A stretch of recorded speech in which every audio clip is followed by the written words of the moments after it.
दरमियान में वो तराजू लेके बैठ जाए। और मुझे तो इस बात पे हैरानगी आती है कि पहले तो वो दूसरे किसी मसलक के लोग थे, वो बातें किया करते थे।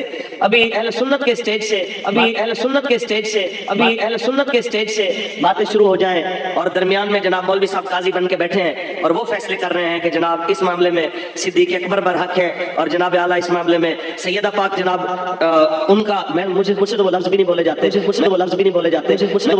जाते। मैं कहना चाहता हूँ कि ऐसे मौलवियों को खुदा का खौफ करो, अपनी औकात देखो, कहाँ तुम और कहाँ सैयदा की जात। कहाँ जब ये नारा लगा बेखता बेगुना मुआविया रज़ी अल्लाह तआला अन्हु, तो इस पर कुछ लोगों को एतराज हुआ।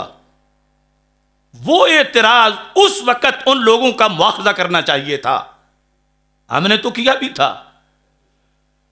कि यहां हजरत सैयदना अमीर मुआविया रज़ी अल्लाह तआला अन्हु को बेखता और बेगुनाह कहने से मौला अली रज़ी अल्लाह तआला अन्हु का हक पर होना उस पर कोई ज़रब नहीं लगती। वो अपनी जगह हक पर हैं और ये भी बेखता बेगुनाह हैं, क्योंकि इनका गुनाह और खता बमाना गुनाह तब होता जब इब्तिदाए इज्तिहाद में इनके दिल में दुनिया होती।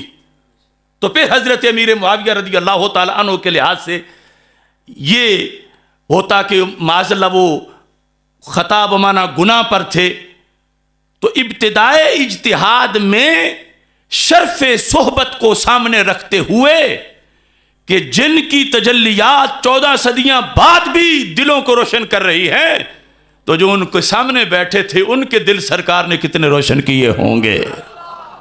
उनके सामने पूरी दुनिया की एक मच्छर के पर के बराबर भी हैसियत नहीं हो सकती इस्लाम के गलबा के मुकाबले में। लिहाजा ये जुल्म हुआ हमारे मुआशरे में और जुल्म किया गया ताहिरुल कादरी और उसके फिरके की जानिब से, और फिर कोई जाने ना जाने कैसे कैसे उस कश्ती में बैठे कि हजरत अमीर मुआविया रज़ी अल्लाह तआला अन्हु के बारे में जब लफ्ज खता का इस्तेमाल किया जाता रहा, जो सदियों से आ रहा था, उस लफ्ज खता को जुर्म बना के माज़ल्ला पेश किया गया, उस लफ्ज खता को गुनाह बना के पेश किया गया। जबकि 14 सदियों का अहले सुन्नत का अकीदा था कि जहां खता बमाना गुनाह या जुर्म है उस मरहले में तो दोनों ही हक पर थे। इंतहाए क्यास इज्तिहाद में मौला अली रज़ी अल्लाह तआला अन्हु बिल यकीन हक पर थे हैं और वो हक इज्तिहादी है। और हजरत अमीर मुआविया रज़ी अल्लाह तआला अन्हु उस हक तक ना पहुंच सके कोशिशें बिस्यार के बावजूद, तो रब ने उस कोशिश पर उन्हें भी सवाब अता फरमा दिया। अगर उस वक्त यह वजाहत की जाती या किसी की तवज्जो इन माखज की तरफ होती, अगर वो नहीं कर रहे थे तो हमारे लोग मुकाबले में खड़े होकर उसी दिन सांप का सर कुचलते जो गलती फैला रहा था। तो आज ये अवाम को अजीबो गरीब मालूम ना होता। अवाम जो है वो ब्याज को प्याज ना बनाते, बल्कि अवाम तो बिल आखिर समझ गए, लेकिन जिन खवास ने समझाना था वो पता नहीं, खुदा करे मिले पीर को भी ये तौफीक, वो दूसरी जानिब निकल गए।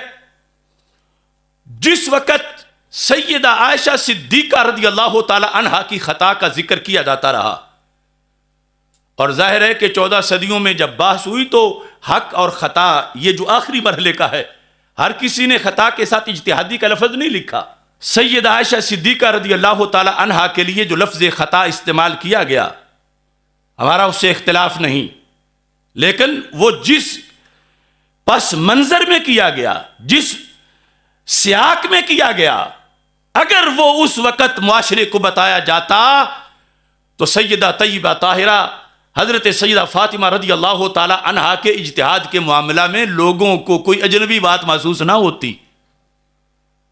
मगर वहां फातिहाना तरीके से इन तफजीलियों ने जो इंतहाए इज्तिहाद है उसकी खता को यूं बनाया जैसे इब्तिदाई इज्तिहाद में होती है। इंतहाई इज्तिहाद की खता को जुर्म बनाया, गुनाह बनाया, माज़अल्लाह उसको काबिल मुजम्मत और मलामत बनाया। ये पूरी धांधली थी अहले सुन्नत व जमात के साथ। तब लोगों के ज़हन ऐसे हो गए कि खता इज्तिहादी तो जुर्म होता है।